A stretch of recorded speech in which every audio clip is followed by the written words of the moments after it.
Tantor Audio, a division of Recorded Books, presents Rescued from the Depths by Ella Maven, narrated by Heather Costa and Jeffrey Kafer. Chapter 1. Sierra. Water everywhere, up my nose, in my mouth, filling my lungs. As I peeled open my eyelids, salt stung my eyes. Flailing my limbs, I felt like I was spinning in a washing machine. Gasping for breath, all I got for my efforts was another gulp of water. Where was I? A few shapes passed in front of me, but the water was too dark to make out what they were. Sharks? Panic set in as I couldn't seem to remember how in the hell I'd gotten into water in the first place. My lungs burned, my energy was flagging, and all I could do was stare helplessly into the murky depths. Then a memory crashed into me. I was watching some survival show, and the host said if you found yourself underwater and couldn't figure out which direction the surface was, then watch the bubbles rise. I burped out what was left of the air in my lungs and watched the bubbles drift above me. I struck out that way, muscles screaming, just as some long rope-like object passed in front of me. I hesitated, but it was gone as quickly as it had come. After what felt like hours was probably only a few seconds, the top of my head breached the surface. I gagged and sputtered, a mix of coughing up the water in my lungs and inhaling as much air as I could. Treading water, I gazed around me at the dark sky. A few stars and a large moon provided enough light for me to make out the shape of a few objects bobbing on the surface near me. Was there a shipwreck? But I had never been on a ship. I knew because I would have been seasick. The last thing I remembered, I'd been at my friend's house dog-sitting. And now I was here in the ocean. What the hell? I lived in Ohio. I spun around in a circle, desperate for something to hold on to. A piece of driftwood, a barrel, a door a la Titanic. My eyes caught on something large, and I struck out toward it. I was nearly there when the object moved, twisting around until two large orbs caught the light of the moon. I cried out, catching a mouthful of salty water as a mouth hole opened in a V-shaped face, revealing sharp teeth. "There you are," it said. But the audible words didn't match the formation of the mouth. My head pounded, and my heart dropped into my feet. A clawed hand wrapped around my wrist, and I screamed. "She's here!" the creature called out and tugged me toward a small grouping of the same things, all bobbing on the surface near what looked like a shredded piece of styrofoam. "Please," I whimpered, tugging at the creature's grip as its claws dug into my wrist. "Signal sent," said a voice from the grouping of creatures. "Rescue should be here soon. You will receive a commendation for recovering the shipment." Shipment? Wait, was I the shipment? What? Where are we? I choked out. The creature holding my wrist turned and narrowed his glassy orbs at me. "You don't ask." Suddenly a long fleshy tendril rose out of the water, and I spotted large tentacles lining the underside. Dozens more tentacle arms launched out of the water, sending salty spray into my face, and the grouping of creatures began to holler and hiss in panic. A tentacle arm wrapped around the creature holding my wrist, and he was yanked below the surface. I went with him, managing a gulp of air before I was plunged underwater. I opened my eyes, and immediately wished I hadn't. The creature holding my arm no longer had a head. I opened my mouth and screamed. Bubbles rushed to the surface as I tugged my hand from the lifeless grip of the now dead creature and swam upward. I could make out thrashing at the surface, and below me, massive shadows seemed to reach for my feet. I broke the surface in time to see chaos. Tentacle arms smacked the surface as one by one the grouping of creatures was pulled below. A few suckers wrapped around my ankle tentatively. I screamed, but just as quickly as they touched me, the suckers were gone. I treaded water, my muscles burning with effort as I watched the darkness of the water shift color with what I could only assume was blood. "Oh, God," I panted, feeling the hot tears mingle with the cold water on my cheeks. "I'm going to die." I spun around, catching a few tentacle arms undulating below the surface around me, like sharks circling. "Please," I whispered on a last gasp to no one. "Help me." Tentacle arms wrapped around my waist and wrists. No! I called around, struggling against the grip, even though I knew there was no point.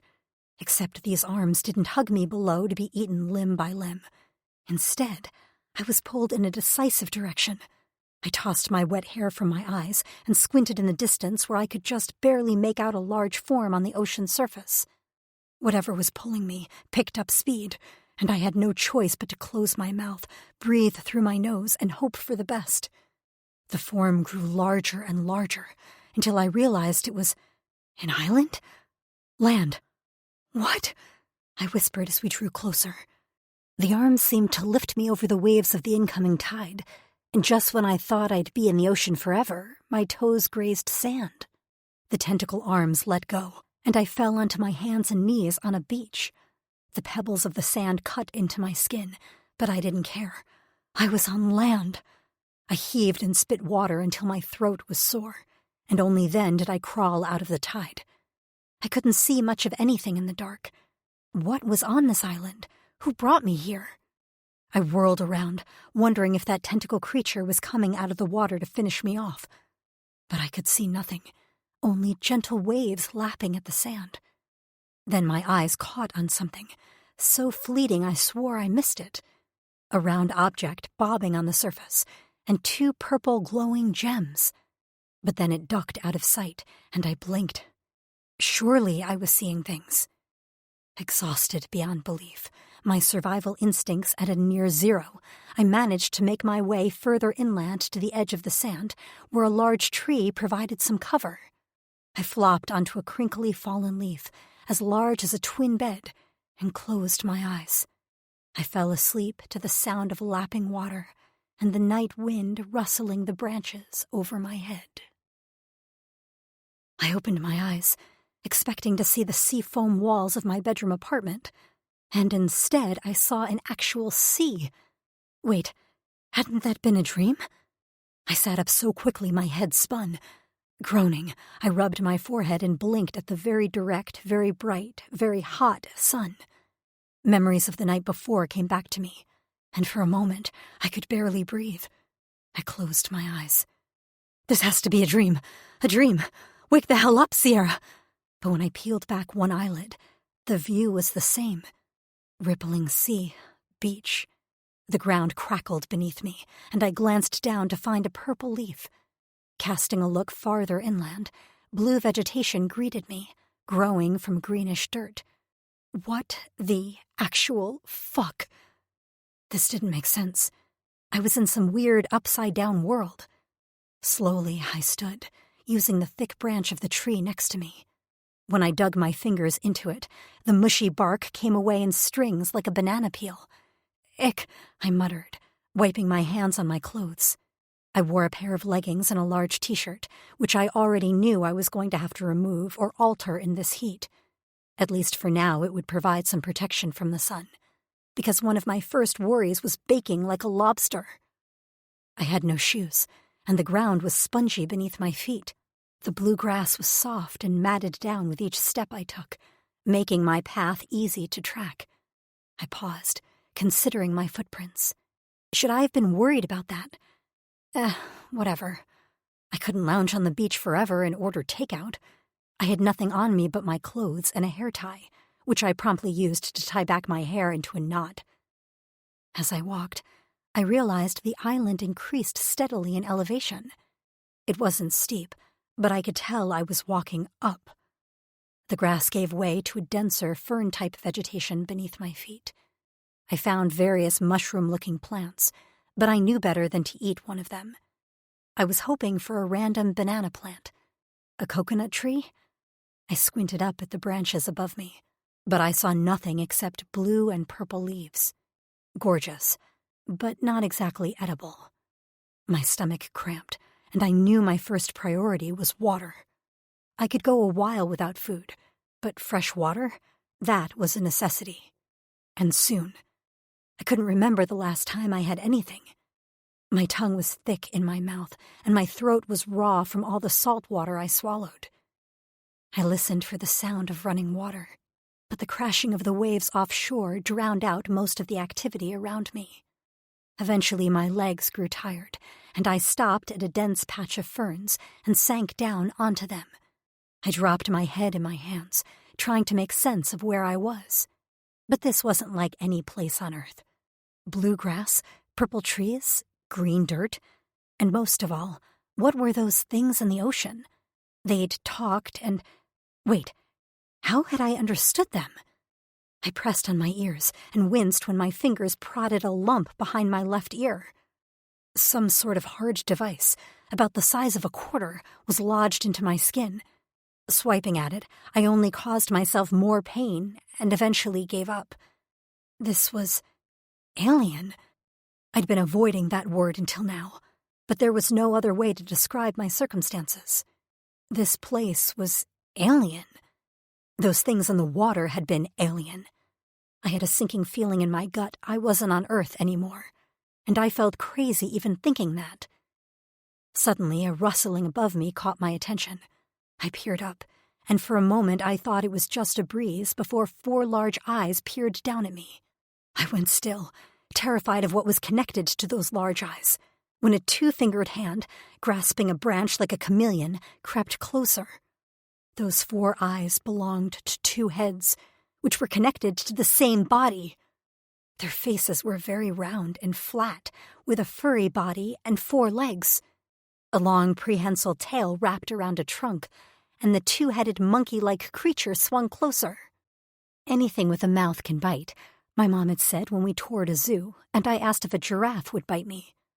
I stared at this thing's mouth, wondering if it was a meat-eater, as the branches seemed to come alive with more 2-headed monkeys. It dropped to the ground in front of me and beat its chest before calling out a loud whoop that sent the pack into a frenzy. "Oh, shit," I muttered, stumbling to my feet as they began to crowd me. Was this how I was going to go out? I'd survived a tentacled giant squid thing in the water, and now I was going to be taken out by the planet of the apes? "Shoo!" I hissed at them, waving my hands. They startled at that, a few retreating just slightly before once again pressing forward. "Go home!" I shouted before trying to make myself as big as possible. "Fuck off!" I turned and ran. I knew in the back of my mind I wasn't supposed to run from a predator. Their natural instincts would be to chase. But I physically couldn't make my body do anything else. My flight response had kicked in, and I was off. I wasn't the best runner, but I played in a recreational soccer league, so it wasn't like I didn't know what I was doing. Still, I knew without a doubt I'd never run this fast in my life. Crashing sounds and loud whoops, hollers, and shrill calls spurred me on to pump my arms and my legs. I swore I could feel their breath on my neck and their hands grasping at my clothes. So I started yelling too, nonsense at the top of my lungs as I burst out onto the beach. I ran until I reached the water, and only then did I turn around to face off against this pack of monkeys. Except they didn't step foot on the beach. In fact, the island now rang with silence. I could see a few of them in the trees just offshore, swinging lazily like they hadn't just chased me for a mile. Eventually they retreated completely, with the last few low calls, leaving me alone on the beach. I wasn't sure what to make of it, but it seemed they'd drawn a literal line in the sand. Inland was theirs. The beach was mine. I sank down into the water, lapping at the shore, not caring I was wet again. This meant I was as good as starved. I'd find no fresh water here. As far as food, maybe I could learn to fish. Tom Hanks did in Castaway. Some people on Survivor did it. Just the thought of it filled me with exhaustion. I was already so tired and hungry that my stomach was cramping. How the hell was I going to survive this? Not even bothering to stand up, I crawled back to the leaf where I'd spent the night. Halfway there, I lifted my head and paused mid-crawl. A few vessels sat near my leaf. Placed there deliberately, I spun around frantically, looking for a companion, another living soul other than me and the monkeys. But I saw nothing. No one. I crept closer and found a large pitcher as well as a bowl filled with what seemed like food. I sniffed at the pitcher and smelled water. Fresh water. Tipping it slightly, I let a few drops spill into my hand. Testing them with my tongue, I could barely believe it. This was fresh water. although with a slight vinegary taste. Just sitting here in a pitcher. For me? It's like Stranded Island DoorDash, I muttered. What the hell? I tipped the pitcher and drank. Fuck it. If this was poisoned, it would be a better way to go than dying of dehydration. The water was cool, fresh, and oh so fucking good. After drinking a quarter of it, who knew when my delivery would return, I poked at the contents in the bowl. A few fleshy balls that smelled like citrus fruit, and they tasted like a sweet grapefruit. There were also some thick roots shaped like ginger that had a cashew-like taste. I ate as much as I dared before wrapping the rest in a fresh leaf and stowing it in a hole I made in the mushy bark of a nearby tree. As for the pitcher, I draped a leaf over the top and then secured it with my one beloved hair tie. Hair loose in the wind, I sank down onto my leaf and stared out into the ocean. While the food and water could have belonged to someone, there was something about the way it was placed, right near my bed spot, that seemed very deliberate, like it was meant for me. So someone had left me this food and water. But who? What? And why did they disappear again? I dropped my chin on my knees. Well, I was going to find out. I'd stay right here, awake, until the someone showed up again. At least I had something to look forward to now. Something other than starving. Chapter 2. Quist. I watched as the female drank the qua I'd provided to her. Her small fingers shuffled through the food I had carefully selected for her. I had picked those guara fresh for her, and had given her only the best grut sections for my supply.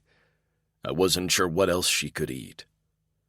She looked so small on the sand. I'd only seen one other like her before. She'd had purple hair and had been bonded to a warrior like I'd been before. Long ago. In another life, it felt like. The freshest lapped at my tentacles where I hid, watching the female. I wasn't sure what she was. Definitely not Drixonian like me. But it didn't really matter what she was. She was female, alone and vulnerable. It was obvious she wasn't familiar with this place, as she'd been on a crashed aircraft driven by some Harazians. She would have been eaten in the freshest by the massive port crullers. They'd gotten to the Harazians, if it wasn't for me. I would have liked to return her to her home, wherever that was. But this was the best I could do since she couldn't breathe in the freshest. Her gasps and gurgles as she struggled under the salty qua filled me with anger. She belonged somewhere safe and happy. The Munkas wouldn't step foot on the sand. They knew I was here, and while Munkas weren't my favorite taste, I wouldn't hesitate to kill one for their stringy meat. They knew it, so they'd stayed inland. The female seemed to understand as long as she stayed on the sand, she was safe. For now. I admired her quick, critical thinking. I growled in frustration as my Cora pounded in my chest. I so very badly wanted to touch her to see if her skin was as soft as it looked. What would her hair feel like between my fingers? Then I stared at my tentacles and fingered the gills in my neck. I couldn't face her. Even out of the freshest, when my tentacles shrank, I was still an abomination of my former self. She'd be terrified, and rightly so. It was best to stay out of sight. I stayed still and watched her until my muscles ached and my eyes burned, but I refused to retreat to my cave. What if something happened to her? What if the Munkas grew brave? I couldn't leave. She needed my help, my protection. Her eyes were alert and her muscles taut beneath her skin. On her world, I was sure she was strong and capable, but not here, where things were unknown. She jumped at a slight noise, and when a tant buzzed around her head, it was the size of her hand. She took off on a sprint into the tide of the freshest, screaming and shrieking. All her words didn't translate through my implant, but I got the sense she was cursing the tant with all her worth, which made my lips turn upwards into the first semblance of a smile I'd had in many cycles. Her tight clothes, now wet, clung to her curves, and I couldn't take my eyes off the hardened buds poking out from her breasts.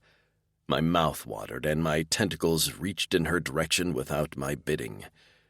Every part of my body wanted her, but there was no way I'd even let her see me, let alone get close enough to touch her. She waded out into the freshness up to her waist and stared out toward the setting sun. Her dark hair, wavy and windswept, fluttered around her face. Her pale skin had pinked, and I wondered what that color change meant. A few dots had appeared on her shoulders and face. Was that camouflage?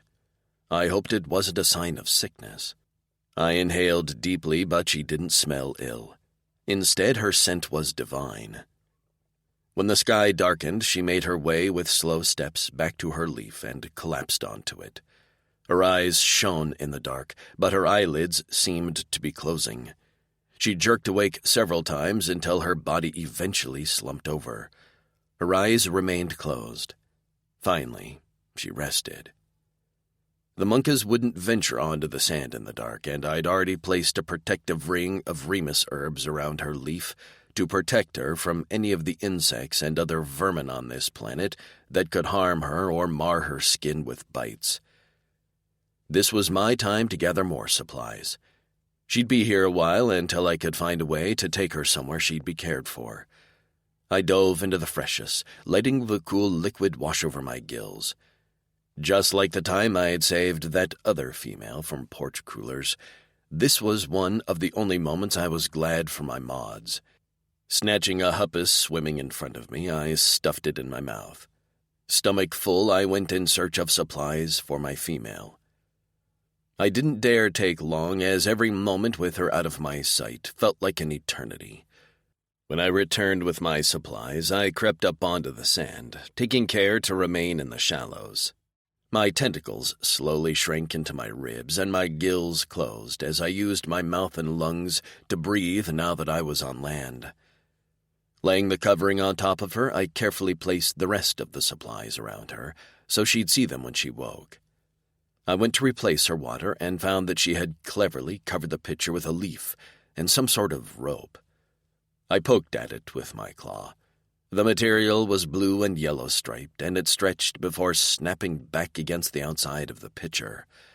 The sound startled me, and I froze, glancing at the female to see if I'd woken her. But she slept on. Content she'd wake to what she needed, I went to retreat to my cave for a brief rest. I couldn't resist stopping by her sleeping form and crouching down to get a better look. Her skin was still pink, and I could feel a slight heat emanating from her skin. I began to worry she was ill. She needed better shelter to rest. As quietly as I could, I rearranged the leaves over her head, securing them in place with vines so they'd provide cover from the sun's hot rays. After rubbing some remus herbs on the shelter, I took a step back and surveyed my work.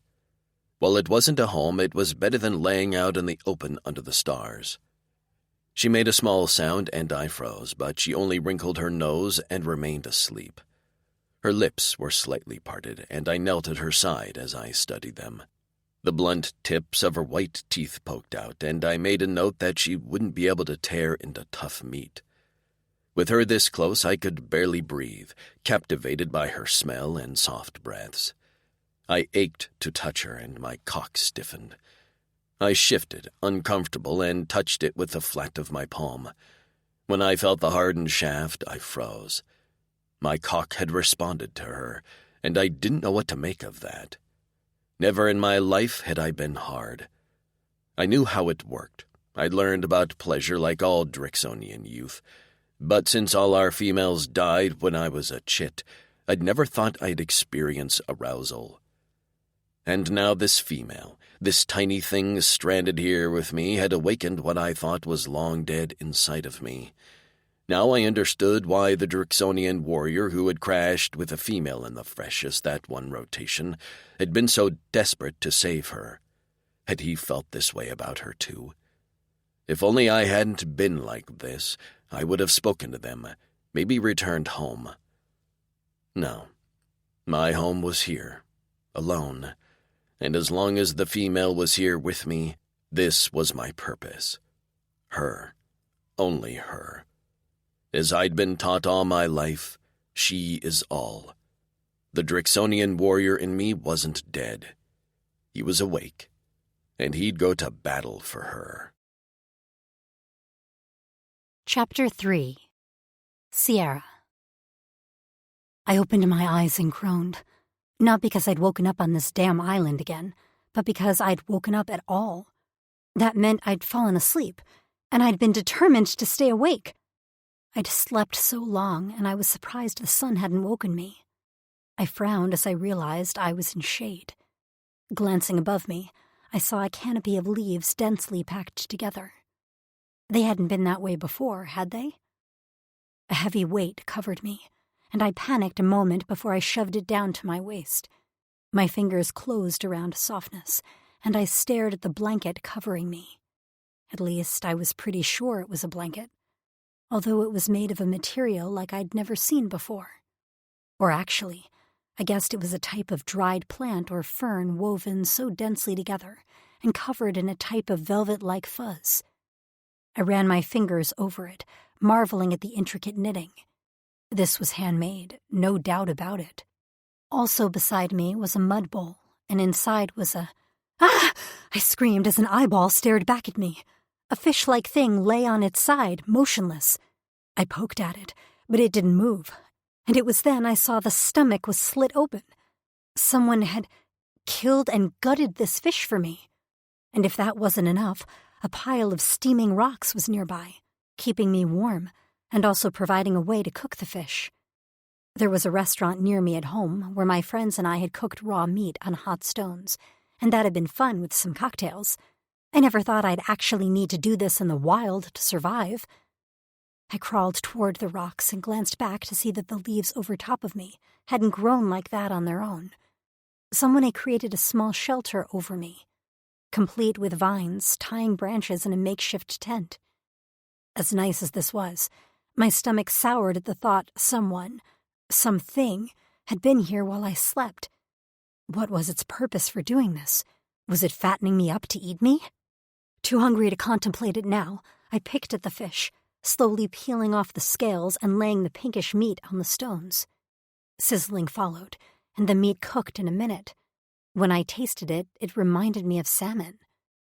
I washed it down with my water, and then sat staring at my new possessions.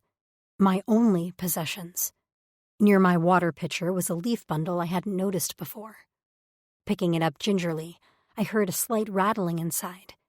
I slowly snapped the dried grass, tying it together, and out dropped a pile of tiny, glittering, colorful stones. It was a necklace, held together by a strong piece of dried vine that stretched slightly. I let it drop back into my lap, staring in confusion and wonder. I hadn't been given only supplies to keep me alive. This was a present? A gift. This wasn't some weirdo feeding me to make me a better meal. You didn't give gifts to your food, unless that was some ritual on this planet. I squinted around me, head spinning with questions. I dropped the necklace over my head and marveled at the way the colors sparkled in the sun. They looked a bit like sea glass, but the hues were much more saturated, so much that they didn't even seem real. I let it fall onto my chest, enjoying the slight weight. I dropped my chin on my knees and stared out into the ocean. Who was out there? For the next 2 days, I didn't stray far from my leaf. Several creepy critters ventured around me. One looked like a centipede the size of a house cat, but none got too close. I couldn't figure out why. The few times I moved outside of my shelter, the rustling in the brush got too close for comfort. I walked down to the ocean to relieve myself when I needed to. The water was fairly clear, and I could see my toes wiggling in the wet sand. Of course, there was one afternoon where I cried for a few solid hours. I wasn't a psychologist or anything. I was an elementary school teacher, but I knew I needed to mourn. I didn't think I was getting back home, mainly because I didn't think I was even on the same planet as home. I cried for my parents who were probably frantic. My friends, who most likely were on Facebook with constant search updates. I cried for my students, who would have to have some sort of assembly while the administration struggled to explain the disappearance of Miss Paul. Once I dehydrated myself, I refused to wallow. I picked myself back up off the sand and did a light jog up and down the coastline, never straying far from my leaf. I was sure I'd have other moments where I felt the crushing weight of loss, but I had reached my limit today. The gifts continued.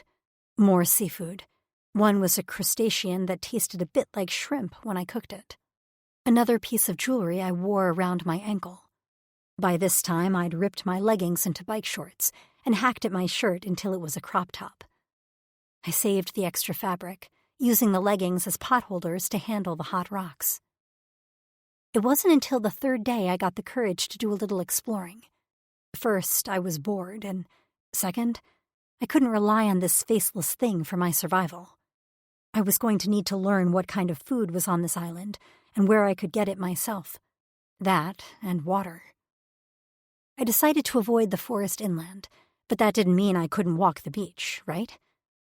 I gathered my supplies and placed them under my small shelter, taking with me a bit of food and some water in a small watertight pouch my invisible friend had left me. After that, I began to walk. Occasionally, I'd venture as close to the tree line as I dared to plunge a stick into the mushy bark, acting as honorary breadcrumbs so I could find my way back.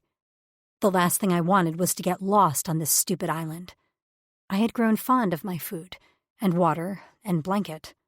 The sun beat down on me, but if I pretended I was on Earth, I could just barely make myself believe I was enjoying a stroll on a private beach. I eventually had to walk along the edge of the water, as the sand was too hot on my bare feet. I couldn't deal with my shorts either, so I took them off, leaving me in my underwear. Exposed? Yes, but there was no one here to see me.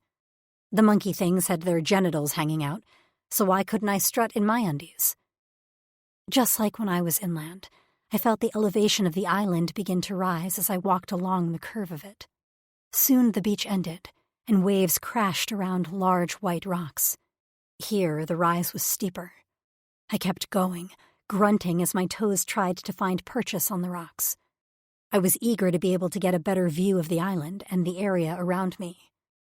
The island looked like it was shaped like a teardrop, the low rounded end where I washed up on the beach, and the other rose swiftly into the air to peak on a cliff. I stopped a few times for a snack and a drink of water. I had no idea of the time, but the shadows of the trees nearby had lengthened, and the skin on the back of my neck felt burnt to hell. I wrapped my shorts around my neck and kept going. It wasn't long before I reached the edge of a cliff. The island wasn't that large, and from this vantage point, I could look out over the forested inland and just barely see the edge of my beach. I squinted, looking for any source of fresh water. It had to be here somewhere. Those monkey things must have a way to get water. Seeing nothing, I sank down next to a rock and leaned against it, gazing out over the cliff edge, which was maybe 20 to 30 feet away from the ocean surface below. I took a drink of my water and decided to rest a moment before I made the trek back. I was going to need a weapon. Some sort of spear or something. I had to find a way to get inland. The waves crashed against the rocks below, and I was just about to get up when a dark shape in the water caught my attention. I crawled closer to the edge and peered down. The shape shifted under the water, its center mass with long tendrils waving with the tide. Was that one of the monster things that had killed my kidnappers, and almost me? But then I remembered the way I'd been grabbed and driven to shore, then left there. Like a rescue. I wondered many times if I'd imagined all of that, or misunderstood the intentions of the creature. Suddenly the mass surged closer to shore, and I gasped as blue tentacle arms shot out of the water and wrapped around a rock jutting from the surface. The suckers latched on moments before 2 hands grasped the edge. The creature breached the surface, and my heart pounded a mile a minute. The creature was sort of humanoid, if you discounted the blue scaly skin and tentacles. It had a head with curled black horns and a muscled torso. It hauled itself onto the rock and rested there, long dark hair hiding its face. It had a tail, too, and it mixed with the tentacles that were now slowly shrinking as the water beaded on its body like a duck's feathers. Slowly it rose on 2 legs, bare feet gripping the rock as it shook its hair and leaned its face to the sky. "Oh my God," I whispered. The creature was nude, and a large blue cock jutted from his groin, soft but nonetheless long. And his face was something to behold. A square jaw and high, sharp cheekbones, full lips. A series of bony nubs lined his prominent brow. Slits in his neck pulsed and then slowly faded while his tentacles shriveled up until they were only small nubs along his ribcage. He ran his large hands through his hair, and I watched as it settled on his shoulders in beachy waves I'd never been able to achieve. Captivated by this creature, I crept forward another step. My hand bumped a small rock, sending it skittering down the cliff. Immediately the creature went into a crouch, his head coming up to settle purple eyes right on me as his lips peeled back into a fanged hiss. I shrieked and stumbled away from the edge. I didn't stop there. I ran back the way I had come, glancing behind me continuously to see if that creature had somehow scaled the cliff with his tentacle arms and was coming after me. I didn't stop running until I once again touched sand, and even then I jogged, panting and sweating. When I reached my leaf, I collapsed. Curling into a ball, I covered myself with my thick blanket and remained there, shaking and trembling. It wasn't until the sun began to set that I finally ventured out and nibbled on some food, despite my knotted stomach. Who was he? What was he? I'd been so close to calling out to him, to saying hello, desperate for some companionship.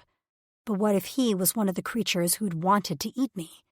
While he was the only living being other than the monkey creatures I'd seen on this island, I couldn't know for sure he was the one bringing me food. I fingered my anklet, letting the tears fall now that the adrenaline of my flight had worn off. I wanted to meet who was taking care of me. I wanted to ask why, and most of all, I wanted to know what that purple-eyed alien was. He'd been so masculine, familiar yet completely foreign. Had I been wrong to run away? Maybe I'd just startled him. Ugh, I didn't know what to think. I tried to stay awake as the sun set, but as the island was plunged into darkness, I rested on my side and closed my eyes. Would I wake up tomorrow to more gifts? I told myself, even if I did, that I had to start learning my own survival skills. For the next 3 days, the gifts still came, and while I was grateful, I had stopped relying on them. I'd managed to make a crude spear and caught a couple crab-like creatures. They tasted not great, but at least they were protein. I smeared myself with mud to prevent sunburn and began a schedule of exercising in order to make myself stronger. I tired easily trying to spear my food, and that just wouldn't do. I had to get fit. So I ran some cardio on the beach and worked on some push-ups and squats. I even fashioned a little pull-up bar. My latest task that had been taking up a lot of my time was desalinating the ocean water. I would have killed for a life straw delivery from Amazon, but since that wasn't available on this island, I had to try to recall every single survival tip I'd ever read or watched in my life. Where was Bear Grylls when you needed him? I set up a makeshift station, remembering the trick of evaporating salt water and drinking condensation, which took me way too long to find the proper supplies, such as a thin leaf to act as plastic film. By the time I had my station set up, the sun was setting, and I took the time to sit on the sand, marveling at how large the sun was here. I'd come to the conclusion this was not Earth. It had taken me a few days, mostly because of denial, but the air here was heavier. The waves rippled in an odd, varied rhythm I'd never seen before. And, well, tentacle creatures existed here. There was no way I could be on a planet in our solar system, so where the hell was I? Sighing, I stood up and took a step when I felt the ground beneath me begin to shake. I froze and immediately dropped into a crouch. Was this an earthquake? Or a whatever planet quake? I was out in the open, so I wasn't in danger of any trees falling on me, so I was safest here, I figured. Until a strange sound reached my ears, and I realized the ground was less shaking and more vibrating. The sound grew louder, and with trepidation I peered over my shoulder out into the ocean.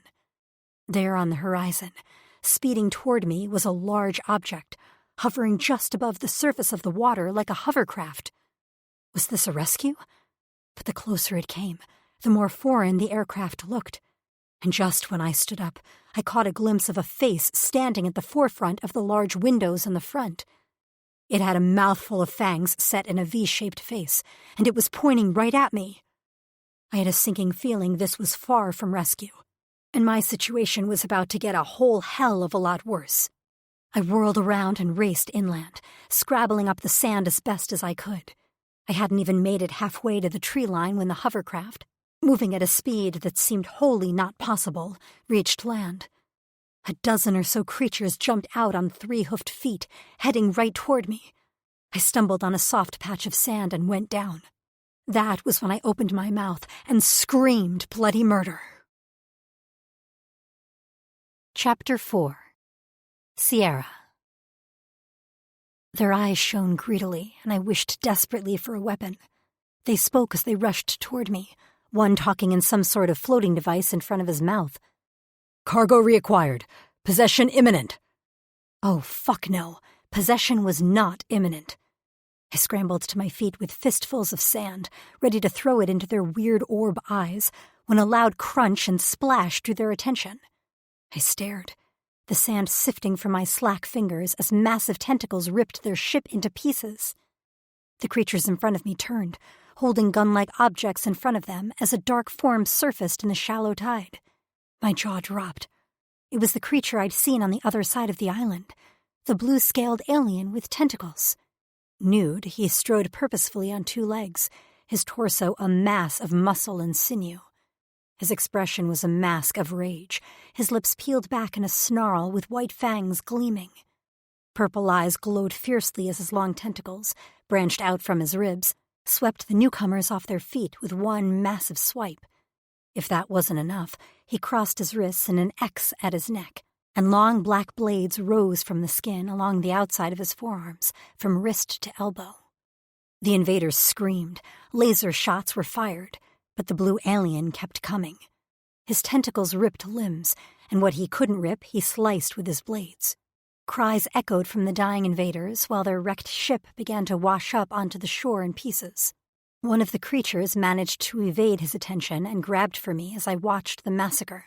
"Fuck off!" I screeched in his face and tore my hand from his grip. With an aggressive curse, his spit flying, he hauled back and slammed a fist into my jaw. Pain exploded through my skull, and I immediately tasted the iron tang of blood inside my mouth. I hit the sand like a sack, coughing up spittle and blood. A roar reached my ears, and I gazed up through my blurry vision to see the blue creature stomping toward us, rage swimming in his purple eyes. I couldn't get up, weakened by shock and that blow to the head. I couldn't do anything but sit there and wait for the blue alien to cut me to ribbons like everyone else. This had to be his home, and we'd invaded. But instead, he went for the creature who'd hit me. With a vicious slash of his tail, he took my attacker off his feet. As soon as he hit the sand, the blue alien slashed his forearms across the creature's throat, nearly decapitating him. I gagged, sick to my stomach from the pain and the blood. The blue alien turned to me and stood for a moment, massive chest heaving as blood and other fluids and matter dripped from it. All around us lay creatures dead and dying. Not one stood alive. This creature from the depths had taken on a dozen, slaughtering them in minutes. I stared up at him, unable to do anything else with my brain knocked around in my skull. He reached for me, and I cringed. He hesitated just a moment, his jaw tight, before scooping me up from the sand. His touch was surprisingly gentle. He held me against his chest protectively, and I had no idea what his plan was until he headed right for the ocean. I panicked then. Was he going to drown me? That was a terrible way to die, although I didn't want my throat ripped open either. When I struggled in his arms, he glanced down at me and murmured something. I couldn't understand him like I could the other aliens. His words were gibberish, but his tone wasn't angry. Was he sad he had to drown me? "Please," I pleaded, "don't drown me. I'll be good. I'll stay on my side of the island, I promise." He waded through the incoming waves, and a few soaked my hair as I clung to him. Suddenly his chest began to vibrate, an odd, steady hum that for some reason calmed the racing of my heart. I stared up at him. "What?" He said another word, and I managed to take a gulp of air before he plunged us underwater. For a moment, I saw nothing, but then I caught sight of his tentacles swirling around us, propelling us at a fast speed through the water. It felt like when I'd first landed in this ocean, and something had grabbed me and pulled me to the shore. Had it been him? If so, why would he kill me now? He glanced down at me, and I was sure I looked nuts with bulging cheeks full of air. My lungs were already screaming as I exhaled, the bubbles rising to the surface. His fingers closed around my nose, and my heart nearly stopped with fear. I thought for sure I was going to cough and ingest a mouthful of water when his neck gills flapped. He bent his neck and sealed his lips over mine. I struggled again, terrified, until his lips pried mine open and he forced air into my mouth. I inhaled, blinking at him as blessed air filled my lungs. He pulled back, and I exhaled. Another neck gill flap, and then he was there again, breathing air into my lungs. That was how it went for a while until the sunlight seemed to brighten through the water, and we burst out onto the surface. I sputtered and gasped as I took in my surroundings. We were on the other side of the island, as the cliff rose into the sky in front of us, while the waves crashed on rocks nearby. I never would have swam here, as the current was vicious, but my blue alien was in full control, making his way closer to the cliff until his tentacles grasped a ledge. He lifted us into the air, and once he touched his feet on the edge of the ledge, he let me down on a dense patch of soft moss. This wasn't just a ledge. It was a cave carved into the cliff. The sun beat down on us, and his tentacles, now out of the water, slowly began to shrink back into his ribs until only small nubs remained, just like I'd seen before. I glanced down the ledge, but there was no way in hell I could jump. I'd be a Sierra pancake when those waves smashed me up against the cliff face. So I was trapped here, with this tentacle alien who remained crouched at my side. He prodded my face, and the muscles in his cheek bulged as his eyes seemed to flare. I shied away from his touch, and he immediately withdrew his fingers. His shoulders slumped, and he ran his thick palm over his dark hair. I didn't know what to do.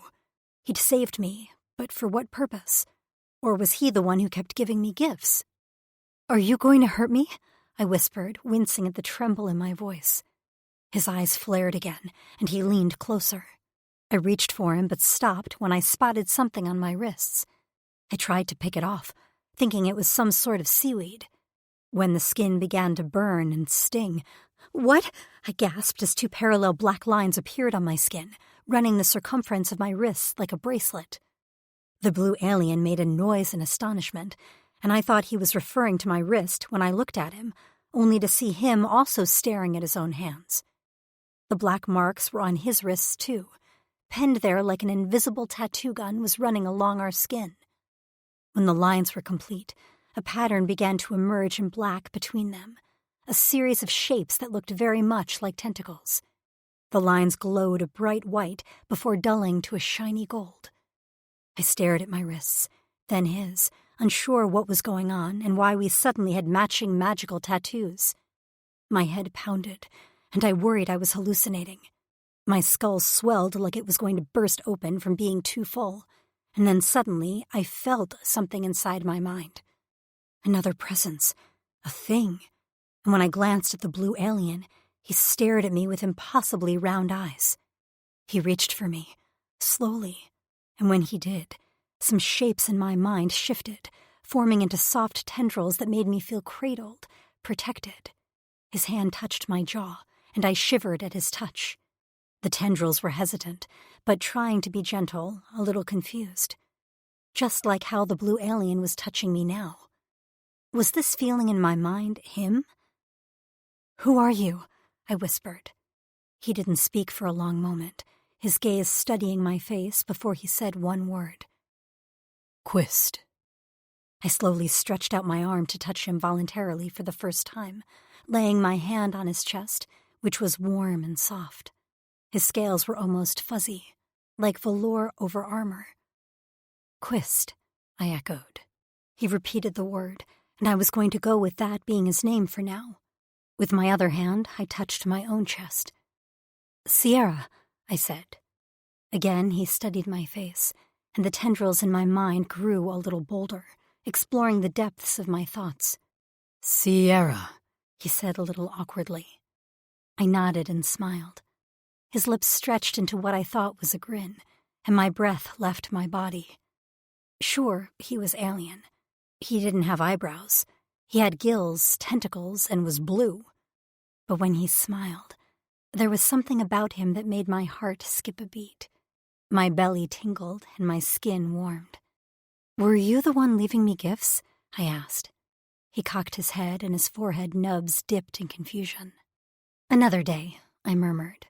A question for another day. I was still woozy from the blow to the head, and every word hurt to speak as I stretched my swollen jaw. Immediately, Quist's expression changed.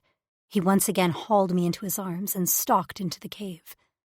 As the darkness of the shadows swallowed us up, I thought to myself I was going to jump into this with both feet. He had saved me. He was kind so far, and I'd work like hell to keep surviving. Quist. I could barely believe the locks had appeared on my wrist. Locks for her.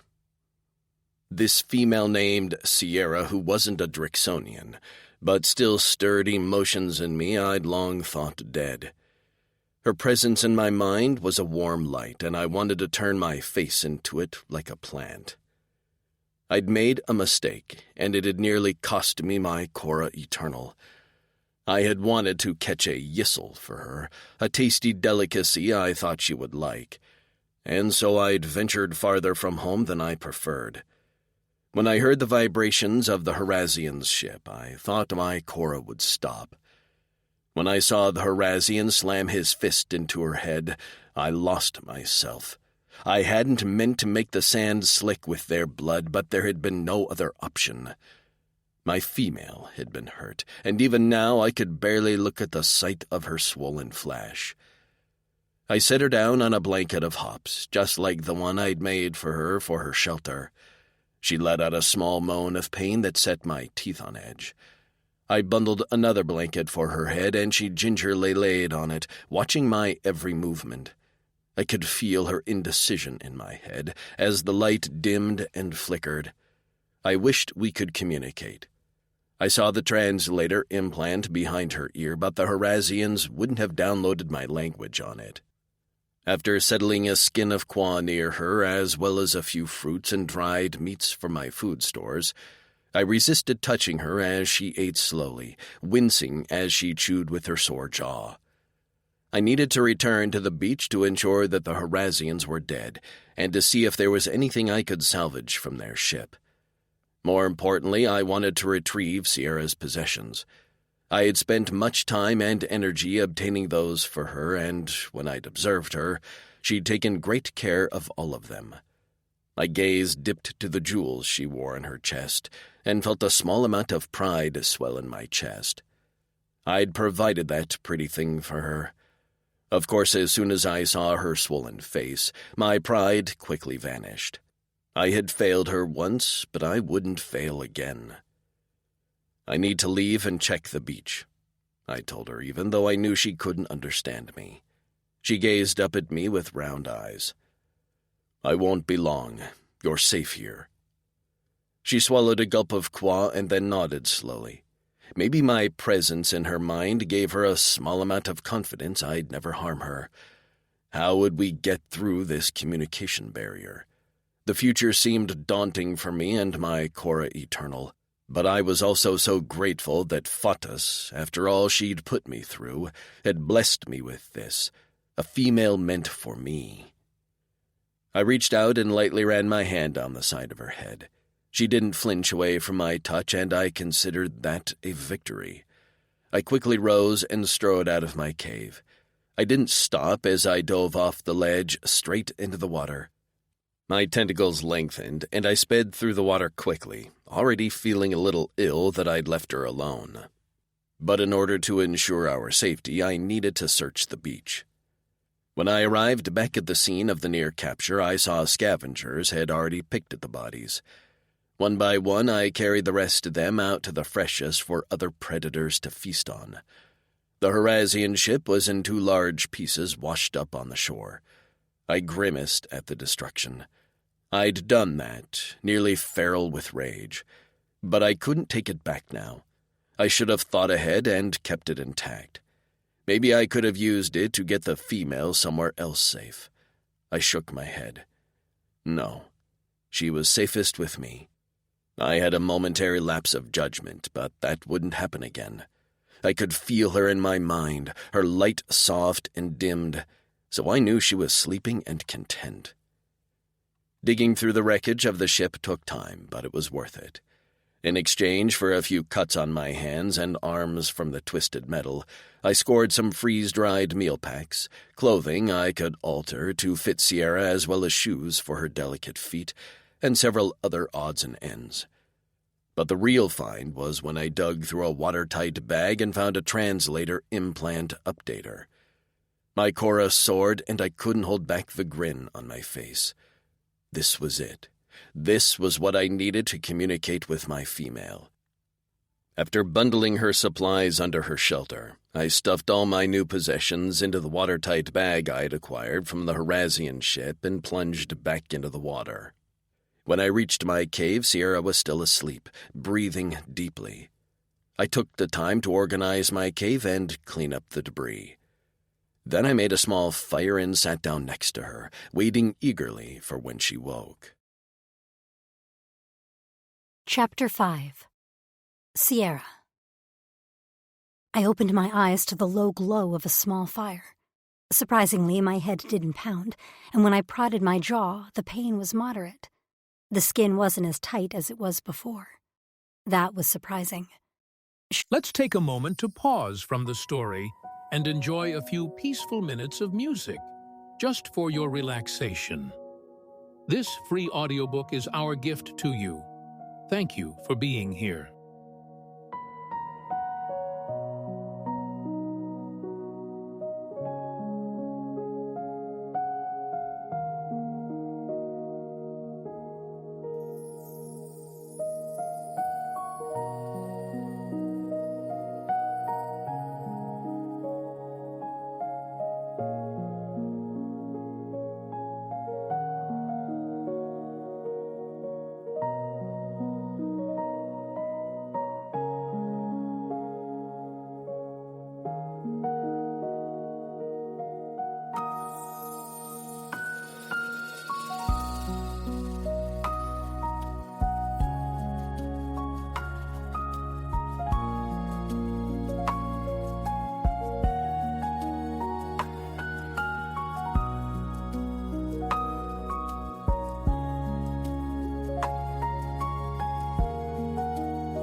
Surely I should still be swollen. With a groan, I sat up and nearly jumped out of my skin when I found the blue alien sitting on his haunches a foot away staring at me. He wasn't nude anymore, as he'd pulled on a pair of short pants, frayed at the ends, which did nothing to hide his muscled thighs. His eyes glowed in the firelight, and I told myself to calm down until my gaze dropped to the object clutched in his clawed fingers. A gun. At least, it looked like a gun, and I immediately backed away from him as goosebumps broke out over my skin. Seriously? Did he bring me up here only to shoot me? "What is that?" I asked as I pointed at the gun. "What do you have it for?" His tendrils reached for me in my mind, almost placating, which only annoyed me. "What is that?" I asked again, nearly frantic as he followed my retreat with careful steps. "Quist," I begged with tears in my eyes as the panic began to take hold. "Please don't hurt me." His muscles bunched in his shoulders as he murmured a few words in a deep, gentle tone that did nothing to calm me. Suddenly he reached out and grabbed me. I screamed, but there was no way to break his hold. He lifted the gun up to my head, and I lashed out with my nails. They glanced off his scales ineffectually. I heard a click and felt a burning pain behind my ear. "No!" I cried out as my vision blurred. But then as quickly as the pain had come, it subsided, and I was still alive. I reached back to prod my ear and only felt the disc that was embedded in the skin there. Had he done something to that? Sierra, He murmured my name. can you understand me? I blinked at him, convinced I was dreaming. "What?" He frowned at the gun and smacked it with his hand. Flecking thing doesn't work. Did water get in it? My mouth dropped open. "Quist." He lifted his head, eyes hopeful. I swallowed and nodded. "I can understand you." His nostrils flared and he surged toward me until our faces were inches away. What is your language? "English, from planet Earth." He fiddled around with the dial on the gun for a while until he found what he was looking for with an excited exclamation. Then he held the device up to his own ear, firing it there. He didn't even flinch as he lowered the gun and met my gaze. Say something. I felt like I was on a first date or something. Hello." He exhaled loudly, and his chest retracted as he dropped to his ass. The gun fell from his slack fingers. Hello, he whispered, eyes bright. "So we can talk now?" He nodded. I found the translator implant updater on the Horazian ship. Horazian? The ones on the beach. We stared at each other awkwardly. I wasn't sure what to say. "Do you know what they wanted with me?" He hesitated a beat before answering me. Nothing good. I swallowed my nerves. "And you?" He spoke in a soft tone that seemed in such contrast to his size. Everything good. My heart pulsed, and once again my skin broke out in goosebumps, but this time the feeling had nothing to do with fear. I glanced around, spotting my possessions from the beach piled neatly nearby. Reaching out, I fingered the soft blanket as realization dawned. "Were you the one who kept bringing me food? And all these supplies?" He nodded slowly. "I don't understand. Who are you?" I'm a Drixonian warrior. He opened his mouth as if to say more, but firmly shutting his jaw and looking away. "So there are more like you?" I glanced out of the cave, but his response brought my attention back to him. No. "No? Oh no, were they extinct?" There are more Drixonian warriors, but none like me. "None like you? What do you mean?" I have been changed. He pointed to the slits in his neck and the nubs on his ribcage where his tentacles grew. You saw these? I nodded. I'm the only Drixonian I know who is amphibious. "So evolution did you dirty?" He made a gurgling sound in his throat that might have been a laugh. The Eldani did me dirty. Our enemies. They stole me, experimented on me, and turned me into this. They tossed me aside when I was nearly killed by a port cruiler. They didn't have a use for me anymore, as injured as I was. He pointed to a long scar on his shoulder that I hadn't noticed before. What the hell? I would have loved to get my hands on these fucking Eldani. A port what? A tentacle monster that lives in the depths. His lips tilted up into a small smile. I can beat them now. When your ship crashed, that was what killed the Horazians in the water. Why didn't it kill me? He blinked slowly, lazily. Because I was there. For some reason, those 4 words sent a bolt of heat straight to my core. Did you push me to the shore? Was that you? That was me. So you've been taking care of me this whole time? I have been trying, he answered. You did well on your own. Why didn't you show yourself to me? He looked away, and I got the sense he was ashamed. I knew you'd be scared of me. But I'm a deformed monster. I stared at him. Well, damn. Quist needed therapy. Scooting closer, I placed a hand on his thigh. The muscles bunched beneath my palm. You're not. Everything you are kept you alive. Saved me. Despite what you've been through, you still have a big enough heart to protect some human who clearly doesn't belong here. I paused. Where are we anyway? He made another gurgling sound. Rinian Galaxy. Planet Torin. Huh? I muttered. Well, I'm a far way from home. He nodded. I'm sorry I can't take you there. I can't be away from the water for long.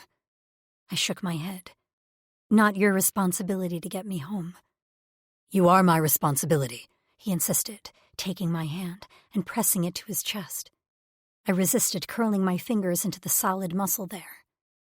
You are my Cora Eternal. Your what? He held up our matching wrist markings. We have matching locks.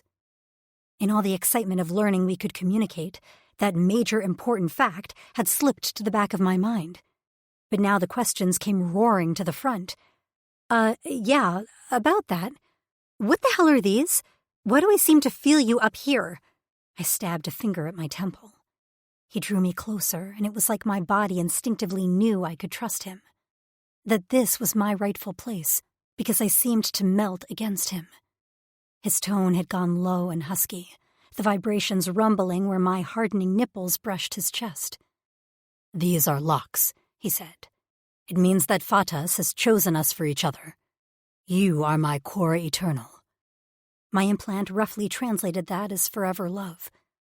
It is a rare pairing for Drixonian, but I'm grateful, he went on. I watched you every day. I saw how brave you were, how you worked hard for your own survival. I didn't know who was bringing me gifts or when they would stop, I explained.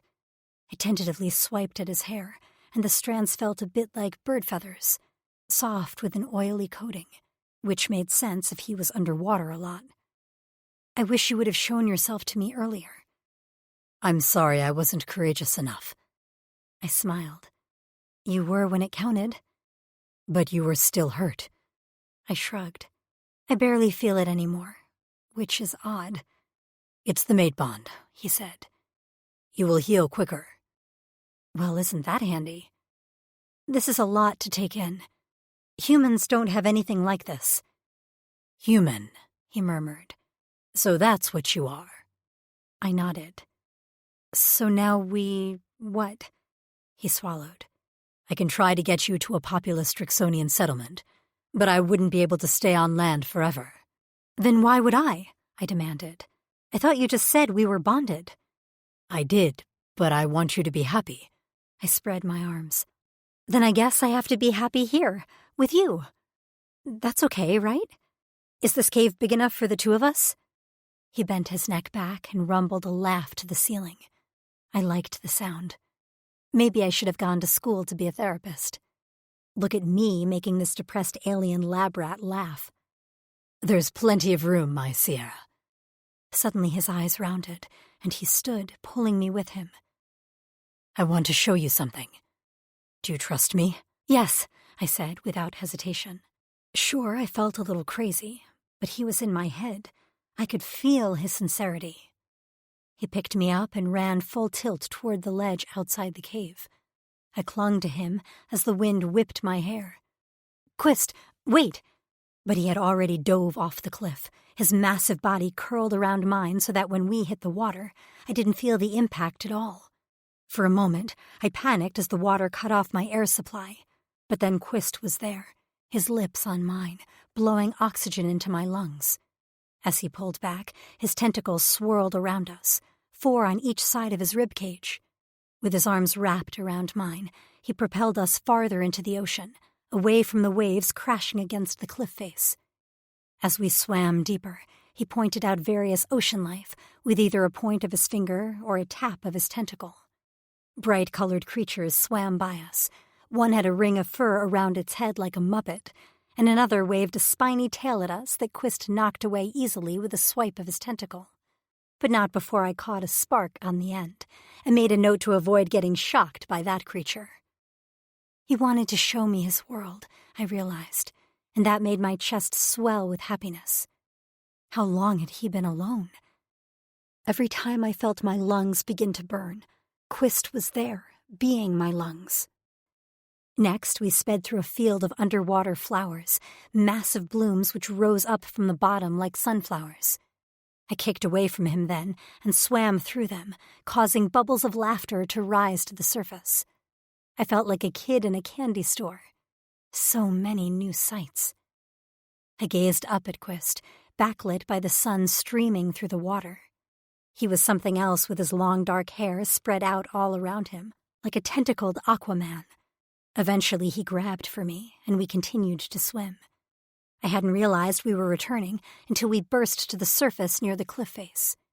This area was a little calmer, with shelves of rocks rising almost like stairs to a lower section of the cliff. Somewhere along the way, Quist had lost the meager amount of clothing he'd been wearing, and I only wore a pair of panties and my shirt, which I'd long ago cut into a crop top. The top was soaked, and despite the coolness of the water, my skin was hot. My nipples pebbled as Quist lifted me onto a rock with his tentacles, heat in his eyes. I might have been a little crazy, but this mating bond was something else. I could feel how badly he wanted me, and how much he revered me. That made me wet, far wetter than the whole damn ocean in front of me, especially when he tore the panties from my body and buried his face between my legs.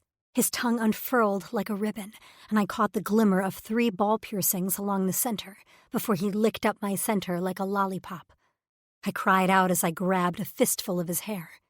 He didn't miss my clit, not once, zeroing in on it like he knew it had been there all along. Mad with the pulsing lust in my mind and the ache in my core, I rode his mouth with abandon, there on an ocean rock for whomever to see. But I wasn't thinking about that. This moment was only us, only his tongue on my flesh, his tentacles flicking my nipples and his hands grasping my ass. His tongue entered me like a bullet, and when he began a deep vibration in his chest that carried out through his tongue, I saw stars. When I came, I screamed out his name until my throat was raw. Only then did he climb up on the rock with me, dripping with salt water, hair slicked back like a blue god, and said, "Please, Core Eternal, let me take you." And of course I nodded yes, because I was out of my mind, clearly, even after cumming my brains out. He knelt between my thighs and hauled me upright with his tentacles before spearing me on that massive cock that I'd only seen at a distance. That massive pierced cock. How had I missed that? He stuffed me full, his satisfied groans seeming to release all the pent-up emotions he'd been suppressing all alone here on this rock. "Sierra," he said, holding my gaze with his impossibly blue eyes. "The sweet cunt is made for me." I almost came again from those words. His tentacles wrapped around my thighs, suspending me in the air and holding me upright so that I could do nothing but allow him to plunge me down on his cock repeatedly. His hands constantly caressed me, and his tongue murmured sweet, hot words. I felt a tugging on my clit and jerked in his hold until I looked down to find a node at the top of his cock had extended to latch onto my clit. And it was sucking. "Oh, fuck," I moaned, my head back, my body convulsing as I came in his arms. Tentacles? All over his cock. He followed me a moment later, roaring out his orgasm as he spent his release inside of me. Then his tentacles pulled me closer, until his arms wrapped around me, and we fell to the rock, him once again cradling me so I landed on his warm body, and not the cold, hard rock. I panted, staring out at the waves lapping the cliff face, and the occasional call of some small winged creatures in the sky. His hand ran up and down my spine in a soothing caress. His tentacles in my mind were calm, languid, and I knew he was content. "I've been alone for a long time," he said, his voice low. "I don't know how long. Maybe 10 to 15 cycles." Cycles? Rotations around the sun. Oh, so like years. I'm so sorry, Quist. I never thought I'd meet a female again, let alone one like you. So brave, so perfect for me. I've never been with a female. That got my attention. Sorry? All our females died when I was young. Only Drixonian male warriors are left. I felt my eyes bugging out. Then how do you know how to... I gestured down my body. Do all of that? He smiled, and I loved when he smiled. He looked younger, less weighted down by sorrow. The elder warriors taught us, just in case. Well, thank you, elders, I murmured. His chest shook with silent laughter. Do you want to see the other warriors again? Ever? He sighed and rubbed a hand through his hair. Someday, maybe. I don't know that I would be of use to them. I have been lonely, but now I have you. He held my gaze. You'll really stay? I laughed. Where else would I go? He didn't laugh with me. Would you leave if you could? I patted his cheek. Would I return to Earth if given the chance? Maybe. Or I'd at least want to get a message to my loved ones that I'm okay. I'm alive. But the thought of leaving you... A shudder ran down my spine. That fills me with dread. I want to stay with you, Quist. We can make a home here together, you and I, Blue Lagoon style. Blue Lagoon? I waved a hand. Don't worry about it. I propped a fist on his chest. So, where to next, big guy? I'm kind of hungry. My mate needs food? His smile was back. He seemed to always perk up at the opportunity to take care of me. How did I score the alien planet's savior jackpot? I nodded. Yep. He wrapped his arms around me and began to roll us to the edge of the rock. Then let's get my mate some food. I was still laughing when we hit the water with a splash. Epilogue. Sierra. So this little island wasn't so bad. With Quist at my side, we could explore everything. The monkey-like creatures, which he called munkas, didn't come near us. They were terrified of Quist, and I thought they were smart after all. In addition to the spikes that rose from his forearms, weapons all Drixonians had, he also had spikes starting from the top of his head down to the base of his tail. He couldn't be out of water long. I estimated a few hours at most, so I grew used to him leaving a few times in the night to plunge himself in the ocean. The fresh-ass, as he called it. He could breathe out of water, but his skin needed to stay hydrated, or it would start to turn brittle, and he'd begin to lose mobility in his limbs. Inland, we found plenty of fresh water. Well, he called it qua, but it was pretty much water, just with a slight vinegar aftertaste. We hunted fresh game, and he taught me how to fish. That was the best part. He taught me survival techniques. He was terrified something would happen to him, and I would be left helpless. It had been what I estimated as weeks since I'd first washed up on shore, thanks to him, and my body had changed. I was always relatively fit, but now my arms were corded with muscle, and I had the butt that I always dreamed of. Sometimes I still had moments of grieving and sadness over my lost home on Earth. Quist hated when I got weepy, but he understood. He'd lost his first home, after all. So he'd give me alone time to wallow, and then he would be there with some sort of jewelry or new seafood delicacy when I was finished. He truly was the best boyfriend. And the sex was, well, that was something else. In the water, out of the water, in trees, in the fresh streams, he couldn't keep his hands off me, and I was fine with it. until my period stopped, and then I began to panic. I just assumed we couldn't procreate, I snapped as I paced the cave floor. He sat in the corner, making himself appear as small as possible, because that's what he did when I was on a tear about something. He even nibbled on a claw like a naughty kid. I turned on him. Did you know? He shook his head quickly. No, Core Eternal. His tone was incredibly placating. I'm sorry. I placed a hand over my stomach, feeling slightly hysterical. Am I growing a horned baby in here? He winced at my shout. I don't know. I wilted to the floor with a groan and buried my head in my hands. A baby, on a stranded island, with horns, out of my vagina. Are you kidding me? I can take you to the Drixonians. I heard shuffling and knew he was creeping closer. They'll have healers. No, I jerked up to glare at him. He froze like a deer in headlights. See? I was already having mood swings. I do not want some strange warrior putting me in stirrups to stare at my crotch. We'll figure it out, right? I felt tears prick at my eyes. Tell me it'll be all right. He unfroze and slid the rest of the way to me, gathering me in his arms while I cried pitiful tears. His hand ran up and down my back in soothing circles. I'm sorry. I'm so sorry. It will be all right. We'll get through this together. I sniffled. I'm sorry for yelling at you. I'm just scared. I know, he said. I can feel how scared you are. Right. We could never hide anything from each other. But I'm being a bitch. You're probably so happy about this, right? You thought the Drixonians would die out, and now here I am with a chance to give you a child. He smiled softly. Sure, I'm happy. But I'm also worried about you. But it'll be all right? It'll be all right. I twirled my fingers in his hair. It's not that I don't want a child with you. I always wanted to be a mom. This is a blessing as long as my uterus can withstand horns. Drixonian chits are born with soft nubs. They harden and grow over time. Oh, I bit my lips. Well, that's good news. He grasped my face and pressed a gentle kiss to my nose. I know you can do this, my Cora Eternal.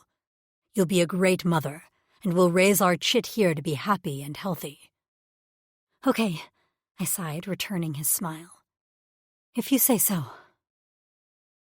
As my belly grew round, Quist doted on me while I turned into a moody bitch. He traveled farther from the island than he ever had before. His words, to bring me ocean delicacies. I ate them until the sight of them made me sick. When I got a craving for peanut butter, he spent 3 whole days traipsing inland, hunting some legumes and grinding them into a paste. When I gagged and cried because they tasted horrible, he only rubbed my back and apologized. In my head, I knew he was doing everything he could, but my hormones were raging, and all I could think about was giving birth on this damn island all alone. My fear manifested into bitchiness, until I felt like Quist kept making excuses to leave me alone to get away from my sharp tongue. He hadn't touched me sexually for weeks, maybe months, and all that did was increase my fear and anxiety. He was all I had on this island. He was all I had in my life. Just when I'd gotten somewhat used to this new normal, my womb decided to grow a baby, and now everything had changed. No matter how hard I tried to be mature and brave and strong, my emotions wouldn't do anything but swing wildly and think up nightmare scenarios for my future. I wanted to want this baby, but I was fucking terrified. And then I felt guilty over not being excited. I had no one else to talk to, no one to let me know that my conflicting feelings were okay. The guilt and loneliness built until I felt like I couldn't take it anymore. My feelings came to a head when one day, unable to see below my bulging stomach, I stubbed my toe on a rock in the cave. Red-faced with a hobbling march, I hollered at Quist, who stood in the mouth of our cave, dripping wet and holding the day's catch. I thought you swept. I told you I can't see below this stupid belly, and bending over hurts. Quist's mouth drooped, and his shoulders slumped. His tendrils in my mind quivered and shrank. I am sorry, Core Eternal. His response only made me angrier, because he always apologized when faced with my irrational hormonal rage. I wanted to fight. I wanted to be put in my place because right now I felt like my brain was scattered and my body was not my own. I stomped my foot, which only made my toe hurt more. "Quit apologizing!"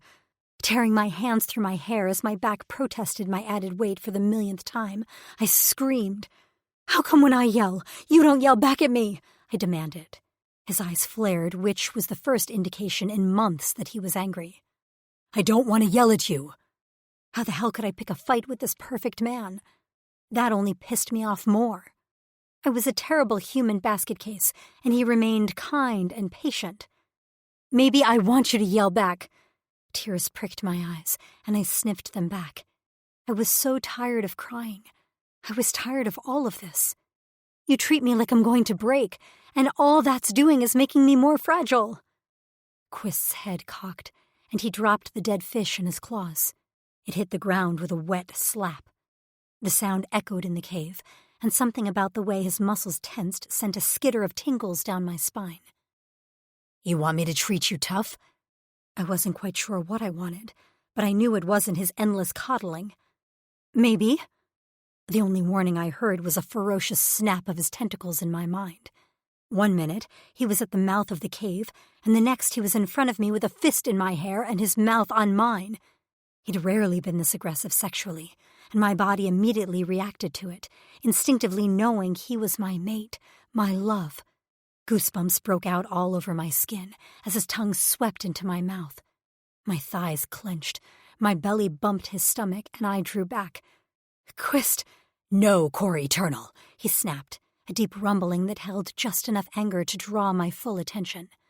"I have been gentle, as you are human, but I see now what you need." I wasn't even sure what I needed. He hauled me in the air, and I let out a squeal. But he handled my new body shape with ease and shoved me down onto the bed pallet face first while cradling my belly. I only wore a long shirt, which he shoved up my back to expose my ass. Wetness gushed between my legs as his fingers prodded my slick flesh. "Quist," I moaned.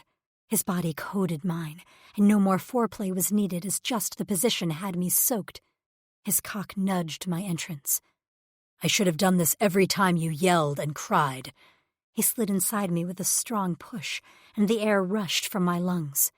I felt tighter, shallower, and his cock-piercing slid along my walls with a delicious glide. God, he just felt so much bigger. His chest pressed against my back, and then his lips were at my ear as he rocked into me. "I know you don't feel like yourself, but this is who you are. This is us. We are Quist and Sierra, and we have a beautiful life." He gripped a handful of my ass, and I moaned, "Yes, Quist." "From now on, whenever you fly apart, I will put you back together just like this." "Yes," I hissed as he changed position. "That's my core eternal," he growled, and then began to fuck me in earnest. I couldn't think, could barely breathe. I could only feel the fullness of his cock, hear his grunts in my ear, and revel in the heat of his body covering mine. My mind blanked, and I came whimpering and crying on his cock, with tears streaming down my face as he emptied his release inside of me. I slumped on our bed pallet, drifting in and out of a sated happiness while Quist cleaned me, held a water skin to my lips, and then covered us with a fern blanket. He curled his body around mine as we lay on our sides, with his big hand resting on my belly. Our baby kicked out, and I smiled. "She's awake," he murmured in my ear. "He is playing soccer with my bladder." Quist chuckled. We liked to argue over the gender. We lay in silence for a while until Quist spoke again. "I know you are scared, but I will not let anything happen to my family. You will no longer pick fights, and whenever you try, I will feed you my cock until you are sleepy and quiet like this. Do you understand?" I nodded, happy as a clam for once in a long time. "I know you are strong, Sierra, even if you think you are not. And when you aren't feeling tough, I'm strong enough for both of us. I was allowing your emotional tantrums because I thought it was what you needed. Clearly, it is not. So from now on, I will be firmer." I blinked as tears slid out of the corner of my eyes. He brushed at a drop on my cheek. I know I'm right, so why are you sad? I sniffed. I'm not sad. But your eyes are leaking. I can cry from happiness, too. He was quiet for a while. I did not know this. I'm sorry. I know I've been hard to live with.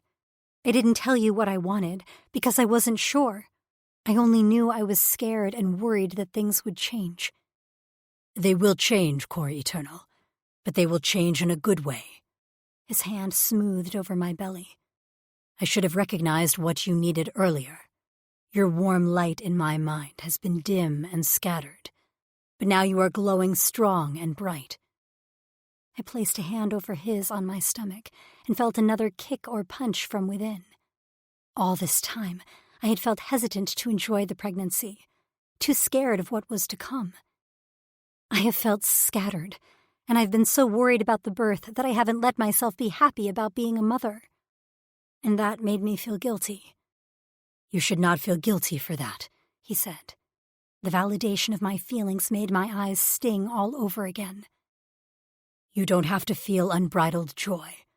I wish you would have told me sooner how you were feeling, so I could talk you through it. So you will in the future. He didn't ask, he demanded, and the knowledge that I could unburden myself on him fled away the last vestiges of fear. I will. I'll tell you. And if not? If not, I get a dicking down, he snorted in my ear. Yes, Core Eternal, that's what you get. Reaching deep into my mind, I finally let myself feel my child. A warm swell of water rippled around Quist's tentacles. My baby was there, waiting for me, and I smiled. Excitement and pride swelled in my chest for what Quist and I had created together. I can't wait to meet him, I whispered. And I can't wait to meet her, he answered. 6 months later, I gave birth to a little blue baby with small horned nubs, no tail, and freckles. We named her Trist, and she was perfect. This concludes Rescued from the Depths by Ella Maven, narrated by Heather Costa and Jeffrey Kafer. Copyright 2022 by Ella Maven.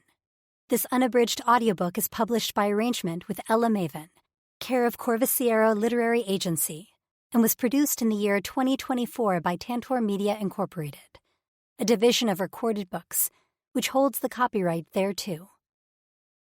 Please visit Tantor.com for more information on our growing library of unabridged audiobooks.